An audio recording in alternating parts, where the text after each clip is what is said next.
sure what kind of crystalline stone this is. It's a heart, of course, and it's broken in half, broken in two. A broken heart.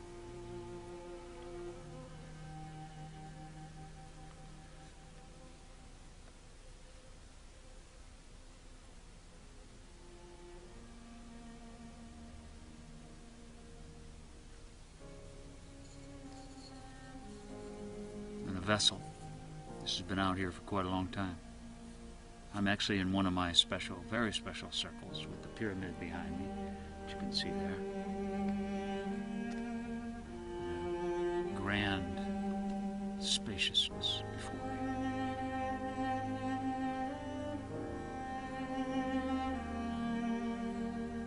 So in a way, this vessel is meant to be able to have things pour into it. Pour out of it. So this broken heart, I just discovered this, by the way, it sits upon that vessel, doesn't allow anything to come out of it or anything to go into it.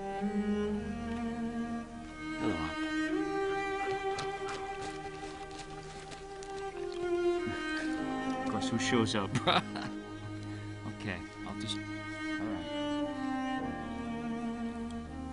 Beauty likes to be loved. So does Hanta.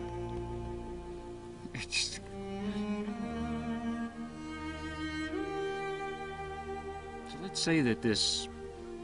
Actually, Beauty has a heart right on her front here. Can you see that heart? So, let's say that this... person... They have this broken heart.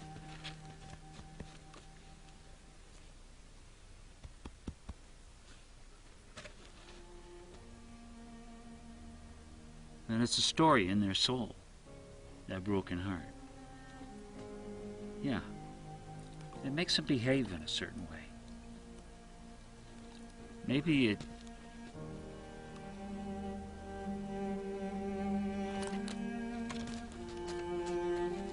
it's part of the story. It can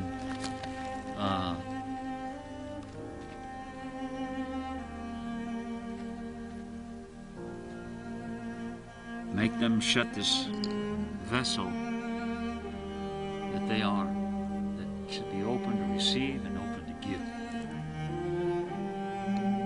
But it closes it off. And so, let's say this person comes to me. They want me to help them. And what they really want is they want to be able to have more connection with people. And themselves. Because the thing about this is when you can't come in and go out, you lose that sense of connection with who you really are.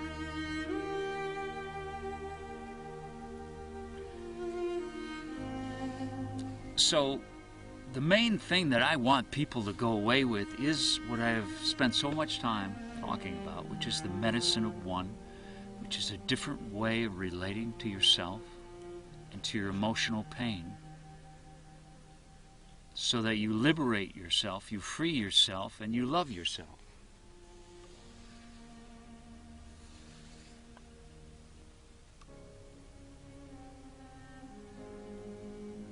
But sometimes there's these stories inside of us.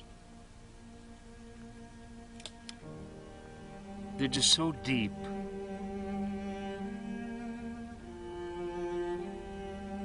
So inaccessible by us, no matter how much work we do on our own. But maybe we need help. So, one of the ways that I help people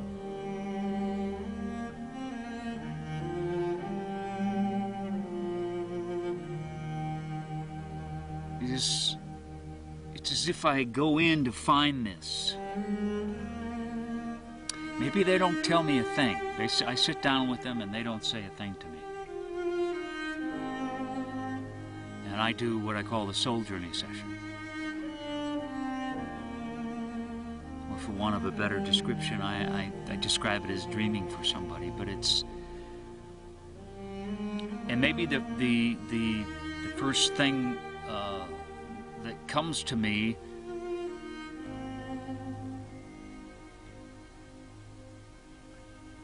is a sound like, why? Maybe that jumps out of my mouth. Nothing else related to it, just this why?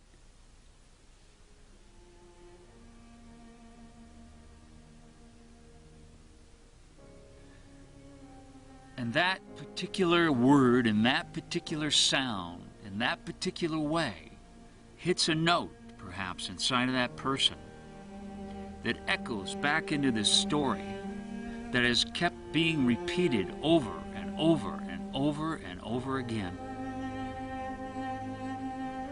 So what we're doing is we're entering that story in order to, as if, melt what has been frozen in place, this split. Frozen in this split and frozen on top of the vessel so that nothing can come in and go out.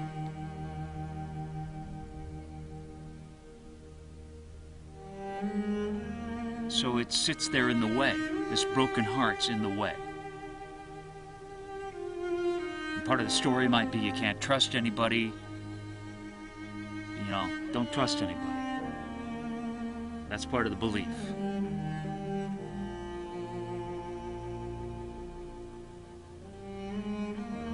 So you got to be in control.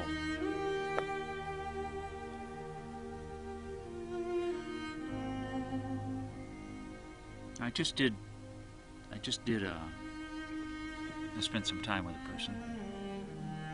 And in fact, the broken heart wasn't their issue, but connection was definitely something that was part of what they wanted. And that's, when I sit down to work with somebody, I want to know what they want. What do they want in the circle of themselves? Connection, peace, the sense of their purpose.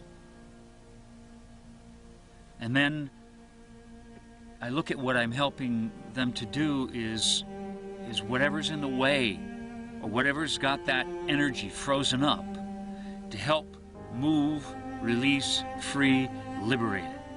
So that's why I use the word, I help people clear the way.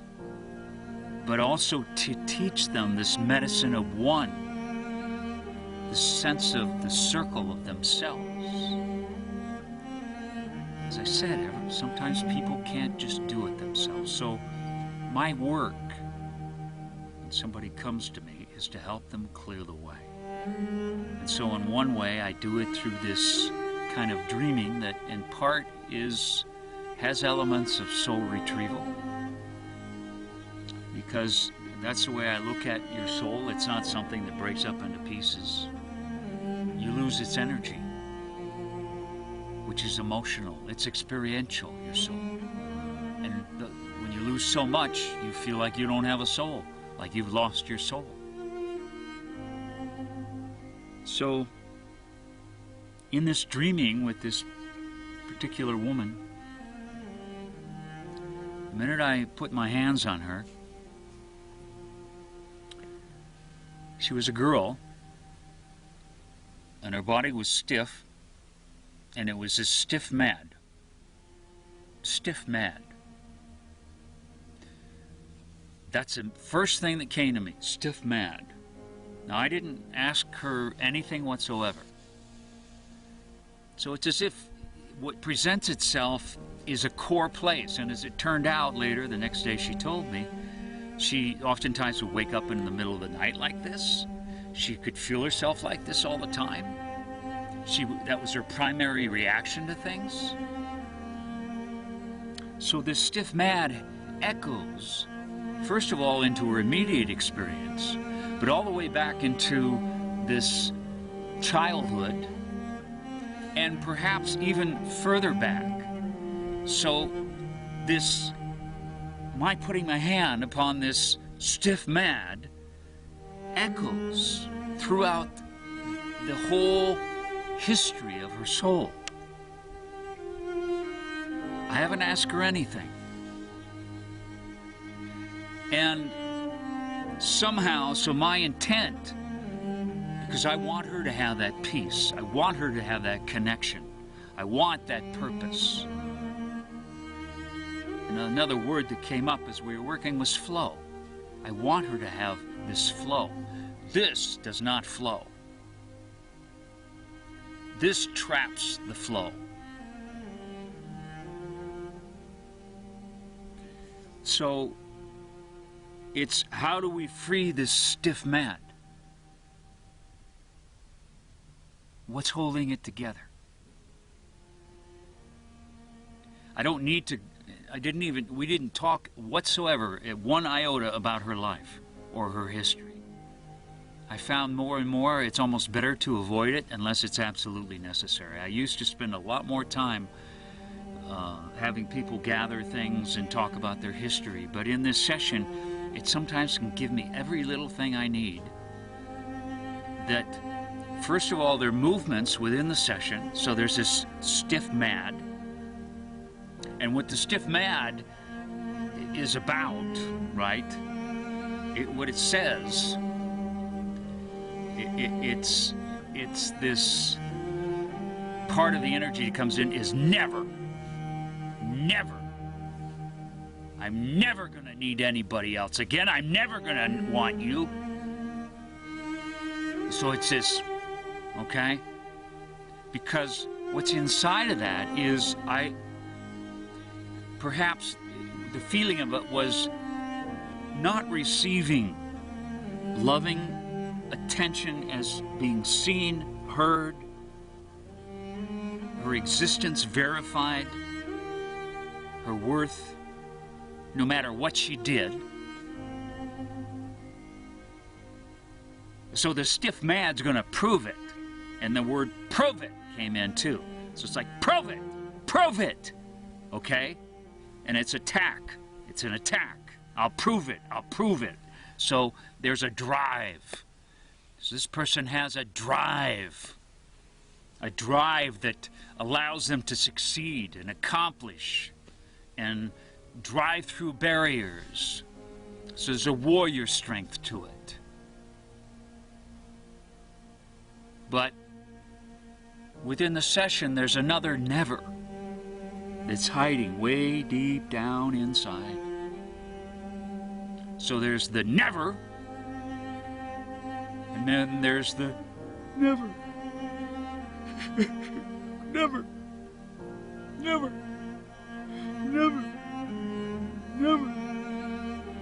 So there's this powerlessness. So through all these heartbreak stories throughout the history of this soul, there are the feeling of not being loved. And when you're rejected and your heart is broken, it's even stronger. And we don't want to feel that. We don't want to feel that. So again, you have the warrior and the victim. So the session's about hitting these notes, specific words that help with hitting the note.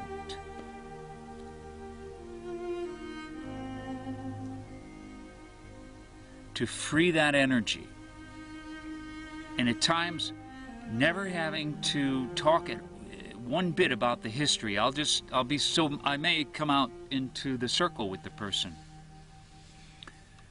And I'll just stand there for a minute trying to sense, okay, what needs to happen here? What's gonna do this? And for some reason with this woman, there was no reason whatsoever, neither from her session nor any discussion, except for this stiffness. And for some reason, this don't touch me. So I had her do this stiff, flat hands against the body, screaming at herself to run and squeezing harder. And she started to shake, tremble, and cry right away. So when that happens, it's moving, but the tendency is you want to shut it down. You want to stop it. That's what keeps it there. That's what keeps the lid on it all. So that's why the whole sense of the medicine of one, the circle, is so important, because I'm trying to teach them how to relax around that. So I'm helping them to connect with what they've disconnected from, which was, as the part in us that wants to be in control all the time, it's not likely that it's going to do that. Who wants to be helpless? Who wants to feel powerless? I mean, really feel it.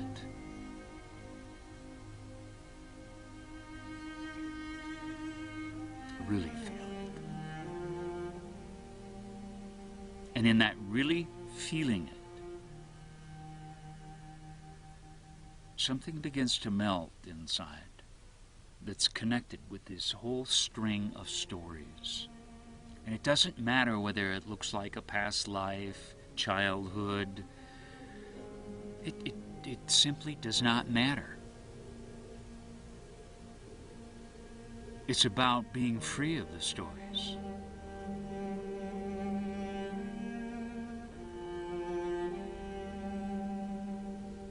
And in that melting,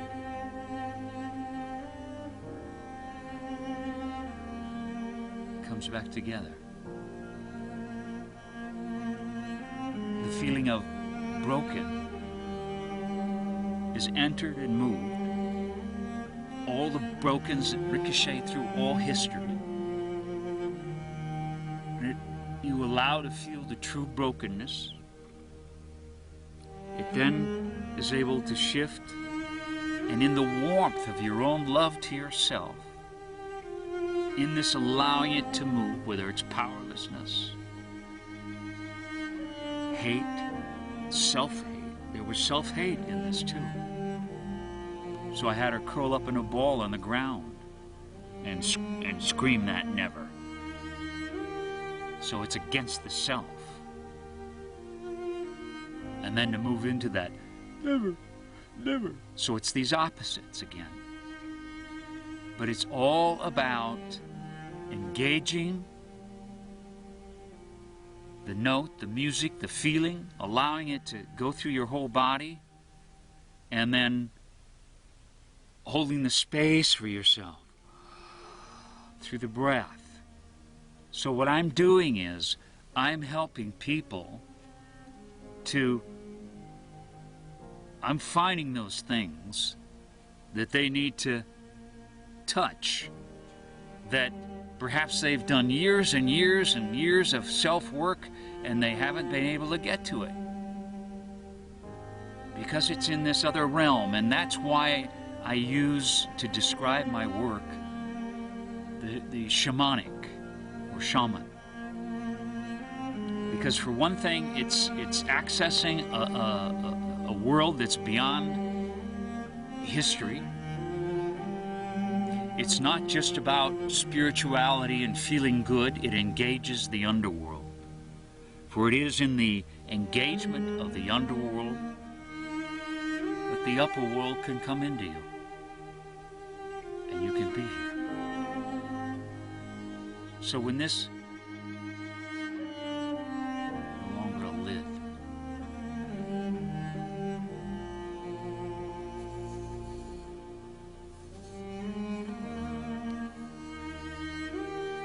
and probably that word open would be the biggest single intent for anyone to hold. Because when your mind is open, you receive. When your heart is open, you receive. When your body is open, you are relaxed. Open. Sometimes that word will come in as a sort of open. Open.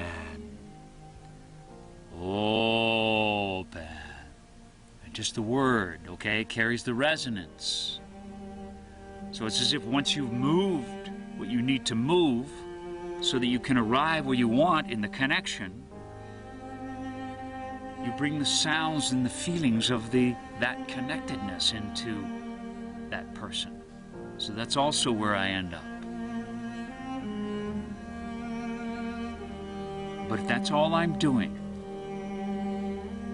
which is to empower that person so that they, as they move and live through life, are more aware of what they're feeling inside of themselves, that rather than to freeze it up, they're soft to themselves, they're warm, and they heal themselves. So my main intent is for people to go away with that, not to be the one that does it for them.